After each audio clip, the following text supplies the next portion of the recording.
Hey, salut à toi, j'espère que tu vas bien, moi de mon côté ça roule. Alors aujourd'hui on est là pour la 5e vidéo de la série une vidéo par jour pendant tout le mois de septembre. Dans cette vidéo, ça va être une réponse en vrac, ça va être par rapport à une vidéo que j'ai tournée précédemment, celle qui lie le temps de pause à la longueur focale. Donc si tu ne l'as pas vu, je te mets une petite annotation juste ici, je te laisse 2-3 secondes pour cliquer avant que je puisse commencer la vidéo. Dans cette vidéo, j'expliquais que le temps de pause était très important par rapport à la longueur focale. En gros, il y a une loi qui dit si tu shootes à 200 mm, il ne faut pas utiliser un temps de pause en dessous de 1/200. Si tu shootes à 500 mm, il ne faut pas avoir un temps de pause qui tombe en dessous de 1/500 de seconde. Pourquoi? Parce que sinon, tu vas avoir un léger flou dans ton image. Tu peux faire l'essai, hein. Tu prends ton objectif la plus longue focale, 200-300 mm, tu montes sur ton appareil photo. Alors, de préférence, tu te mets en mode manuel si tu peux, sinon tu te mets en priorité ouverture, c'est le mode A ou AV. Et ce que tu fermes un maximum ton diaph. C'est-à-dire si tu es à 200 mm, tu fermes ton diaph de manière à ce que quand tu fais ta mise au point, que tu vois dans ton petit cadran que tu as un temps de pause justement d'1/160 de seconde. Et tu fais l'essai. Tu prends une photo et tu regardes sur ton ordinateur. Et tu verras que ta photo n'est pas parfaitement nette. Il y a toujours un léger flou. Et plus tu tombes en vitesse, c'est-à-dire si tu as une focale de 500 mm et si tu es à 200e, tu verras que là, tu as énormément de flou.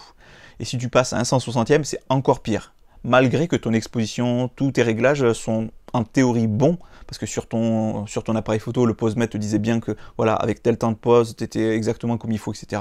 Mais par contre, c'est ta longueur focale qui pose problème. Car ce qu'il faut savoir, c'est que du fait que tu sois à 500 mm, tu vas avoir un angle de champ, un angle de vision qui est ultra réduit. Ce qui fait que à peine tu vas bouger, mais ne serait-ce que d'1 millimètre ici, avec une longueur focale de 500 mm, ça peut représenter des dizaines de centimètres de l'autre côté. Donc tu imagines ton sujet qui, si lui il est fixe, et que toi tu te déplaces d'1 millimètre, paf, et du coup il est flou. Donc en gros c'était ça.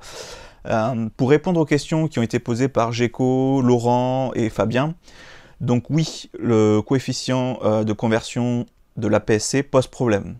Ce qu'il faut savoir, c'est que justement la différence entre l'APS-C et le plein format, c'est que le plein format, c'est-à-dire un objectif qu'on dit 100 mm, c'est un 100 mm.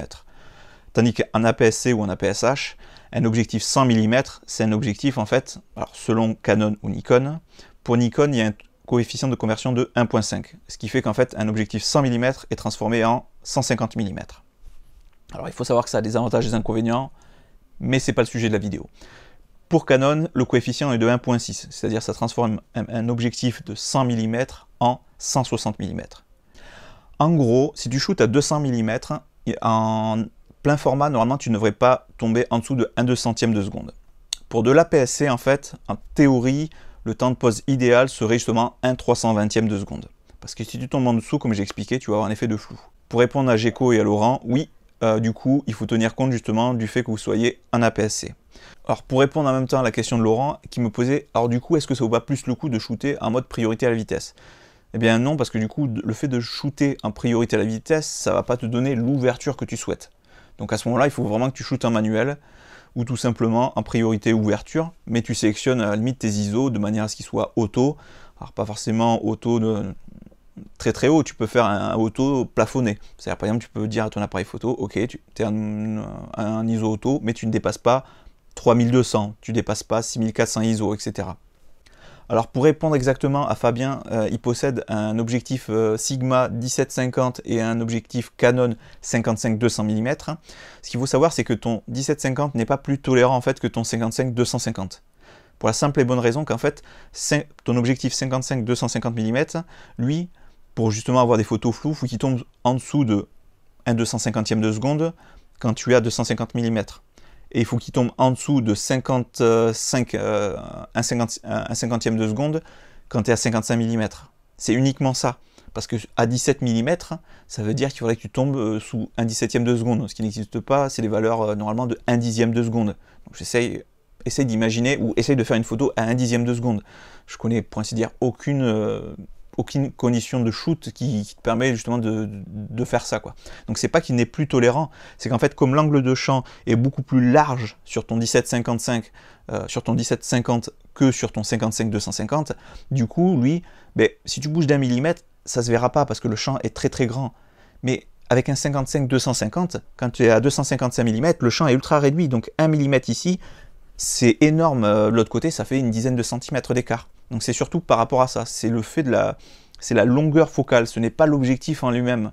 Tu peux prendre deux objectifs, un objectif stabilisé, un objectif non stabilisé, ayant les mêmes longueurs focales, ça va être la même chose. Mais comparer un grand angle et un téléobjectif, c'est pas pareil. J'espère que voilà, ces petites explications assez rapides vous auront servi.